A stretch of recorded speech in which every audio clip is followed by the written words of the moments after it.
মসজিদের রেগুলার ইমাম সাহেব থাকা সত্ত্বেও তারাবির জন্য অন্য কোনো ইমাম আনা জায়েজ আছে কিনা?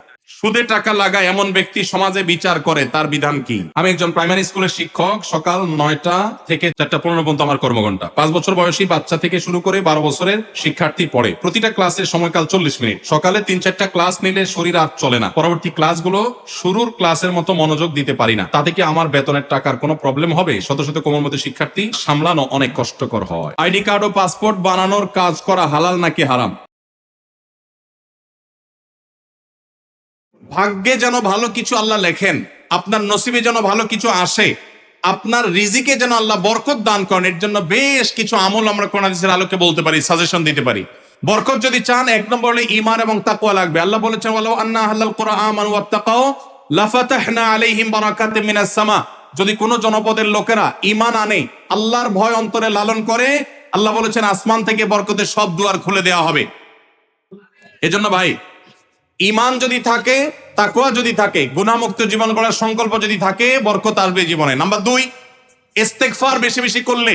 আল্লাহ বলেছেন সূরা নূহের মধ্যে, যদি কেউ ইস্তেগফার করে, নূহ আলাইহিস সালাম তার জাতিকে বলেছেন ফাকুল তুস্তাগফিরু রাব্বাকুম ইন্নাহু কানা গাফফারা ইউরসিলিস সামাআ আলাইকুম মিদরারা ওয়া ইমদিদুকুম বিআমওয়ালিন ওয়া বানিন ওয়া ইয়াজআল লাকুম জান্নাতিন ওয়া ইয়াজআল লাকুম আনহারা।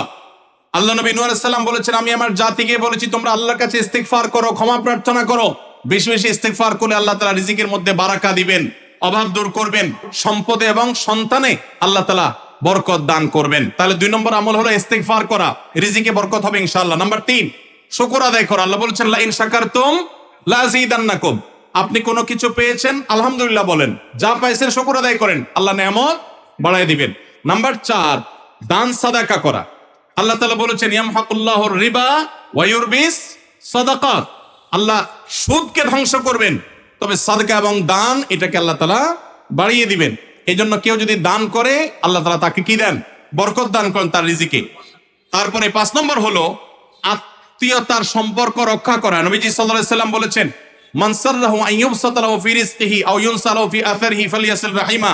যে ব্যক্তি চায় তার আত্মীয়তার সম্পর্কে, যে ব্যক্তি চায় তার হায়াতে বরকত হোক, তার রিজিকে বরকত হোক, সে যেন আত্মীয়তার সম্পর্কের সাথে সম্পর্ক ভালো রাখে, আত্মীয়দের সাথে, অর্থাৎ রক্ত সম্পর্কে আত্মীয়দের সাথে যেন সম্পর্ক কানেক্টেড রাখে, বিচ্ছিন্ন না করে, তাহলে তার রিজিক এবং হায়াতে বরকত হবে। সর্বশেষ আরেকটা আমল বলতে চাই, সেটা হলো খাবারের ক্ষেত্রে একত্রিত হয়ে বসে খাবার খাওয়া। এই সুন্নত আমাদের সমাজ থেকে বিদায় হয়ে গেছে, আমরা অনেকে জানি না।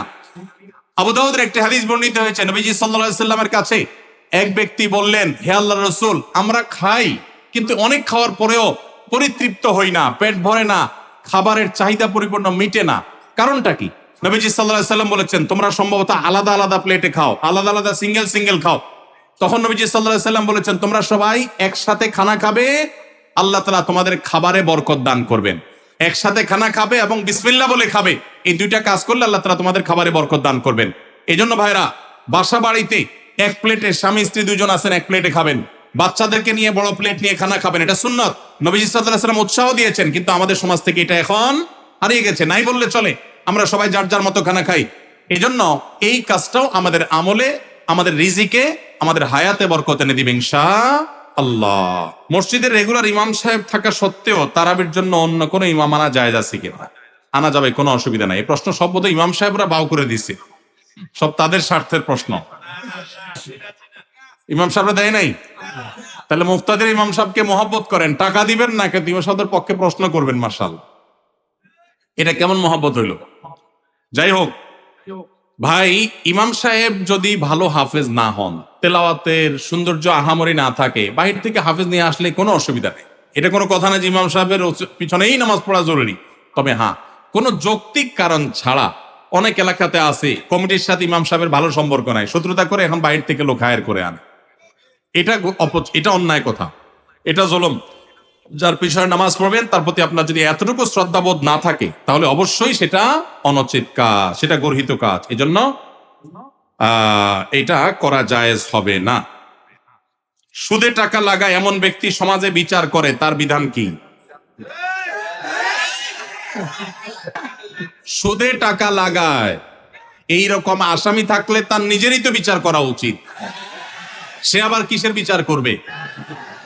মুসলমানদের সমাজে হারামখোররা কখনো বিচারকের আসনে বসতে পারা উচিত না। মুসলমানদের উচিত এগুলোকে সতর্ক করা, এগুলোর ব্যাপারে সতর্ক থাকা। আল্লাহ আমাদেরকে তৌফিক দান করুন। যে সমস্ত মানুষ হারামের সাথে খুল্লম খোলা সম্পর্ক, মুসলমানদের সমাজে কিভাবে তাদেরকে বিচারক হিসেবে ডাকেন? আর ভালো মানুষের কি অভাব পড়ছে এলাকা? সুদখোর ছাড়া ভালো মানুষ কি নাই এলাকায়? তাহলে কেন সুদখোরকে দিয়ে বিচার করতে হবে? যে আল্লাহর ভয় যার মধ্যে নাই, সে কিভাবে ন্যায়সঙ্গত ভাবে বিচার করবে? কিভাবে আশা করা যায়? আল্লাহ আমাদের ভাইদেরকে সবাইকে হেদায়েত দান করুন। যারা সুদের কারবারে জড়িয়ে আছেন, আল্লাহর ভয়ে হারাম থেকে সরে আসুন। আমি একজন প্রাইমারি স্কুলের শিক্ষক। সকাল 9টা থেকে 4টা পর্যন্ত আমার কর্মঘণ্টা, 4:15 পর্যন্ত আমার কর্মঘণ্টা। 5 বছর বয়সী বাচ্চা থেকে শুরু করে 12 বছরের শিক্ষার্থী পড়ে। প্রতিটা ক্লাসের সময়কাল 40 মিনিট। সকালে 3-4টা ক্লাস নিলে শরীর আর চলে না। পরবর্তী ক্লাসগুলো শুরুর ক্লাসের মতো মনোযোগ দিতে পারি না। তাতে কি আমার বেতনের টাকার কোনো প্রবলেম হবে? শত শত কোমলমতি শিক্ষার্থী সামলানো অনেক কষ্টকর হয়। ভাইরা আমার, আল্লাহ কোরআনে বলেছেন, লা ইউকাল্লিফুল্লাহু নাফসান ইল্লা উসআহা। সাধ্যের বাইরে কোনো কিছু করতে আল্লাহ আমাদেরকে বাধ্য করেন নাই। এজন্য আমাদের উচিত হবে যে আমরা যারা চাকরি করব, যতক্ষণ সাধ্য থাকে ততক্ষণ আমরা মনোযোগ দিয়ে কাজ করব। আমার এনার্জি আর কুলাচ্ছে না। আগে প্রথম আইসা যেরকম করতে পারছি সকালের দিকে, দুপুরের পরে শরীরে এনার্জি একটু কমে যাবে, এটা স্বাভাবিক। এর কারণে ইনশাল্লাহ আপনি আল্লাহর কাছে পাকড়াও শিকার হবেন না। যদি আপনি ইচ্ছাকৃত গাফিলতি করেন, মোবাইল টিপাটিপি করে সময় নষ্ট করেন, বাচ্চাদের ক্লাসে দেরিতে যান, তাহলে সেজন্য আল্লাহর কাছে জব দিয়ে করা লাগবে। কিন্তু আপনার এনার্জি কমে গেছে, প্রথম ক্লাসের মতো মনোযোগ আর ধরে রাখতে পারছেন না, এর কারণে আপনি গুনাহগার হবেন না। আলহামদুলিল্লাহ, এরকম শুদ্ধ সুস্থ চিন্তা করার মানুষ যে আছে, বান্দার হক সম্পর্কে এতটা সচেতন মানুষ আছে, এটাই তো একটা সমাজের জন্য আনন্দের বিষয়। আলহামদুলিল্লাহ, সন্দেহাতীত ভাবে এটা একটা সুখের সংবাদ যে একজন ভাই চাকরি করে, স্কুলে চাকরি করে তার ঠিকঠাক মতো বেতনটা হালাল হচ্ছে কিনা, তার মনোযোগ কমে যাচ্ছে, সেজন্য আল্লাহর কাছে দায়ী থাকবেন কিনা, এই যে চিন্তা মনে আসছে, এটাকেই বলে ইমানি চেতনা। এই ইমানি চেতনাই তো আমাদেরকে ভালো মানুষের দিকে নিয়ে যায়। আল্লাহ আমাদের ভাইকে আরো বেশি ইমান আমল বানানোর তৌফিক দান করুন। সর্বশেষ প্রশ্ন, আইডি কার্ড ও পাসপোর্ট বানানোর কাজ করা হালাল নাকি হারাম? আইডি কার্ড বা পাসপোর্টের কাজ, অর্থাৎ কারোর আইডি কার্ড পাসপোর্ট লাগবে, সেটার জন্য কাগজপত্র রেডি করলেন, অনলাইনে ফর্ম ফিল আপ করে দিলেন, এসব কাজ টাজ করে আপনি ফি নিলেন, এটা জায়েজ আছে। কিন্তু আপনি আইডি কার্ড এবং পাসপোর্ট অবৈধ উপায়ে যেটা পাওয়ার কথা না সেটা পাওয়াই দিবেন, যেটা 10 দিনে পাওয়ার কথা সেটা 5 দিনে পাওয়াই দিবেন। এই রকম করে যদি আপনি অফিসারদের সাথে তলে তলে লিঙ্ক করে, ঘুষের লাইন করে আর ক্লায়েন্টের কাছ থেকে টাকা নেন, তাহলে সেই উপার্জন আপনার হারাম। কথা কি বুঝাতে পারছি? একটা হলো যে আপনার একটা দোকান আছে, কম্পিউটার দোকান আছে, নেট সার্ভিস আছে, আপনি অনলাইনে ফর্ম ফিল আপ করে দিলেন, কাগজপত্র আগায় জোগাড় দিলেন, এটার জন্য ফি আপনি 2000 4000 আপনি নিতে পারবেন। কিন্তু আপনি ক্লায়েন্টের কাছ থেকে অতিরিক্ত টাকা নিয়ে ওই পাসপোর্ট অফিসার, এনআইডি কার্ডের ওই অফিসারে আপনি ঘুষ দিলেন, দিয়া আপনি কাজটা করে আনলেন। এই ঘুষের কারবার করে অবৈধ কাজ করলেন, আগের কাজ দেরির কাজ আগের করাইলেন, লাইন ব্রেক করাইলেন, নানামুখী যে শয়তানিগুলো আমাদের দেশে হয়, অবৈধ কাজ হয়, এগুলোর জন্য যদি টাকা লেনদেন করেন, তাহলে আপনার এই ব্যবসা হালাল হবে না।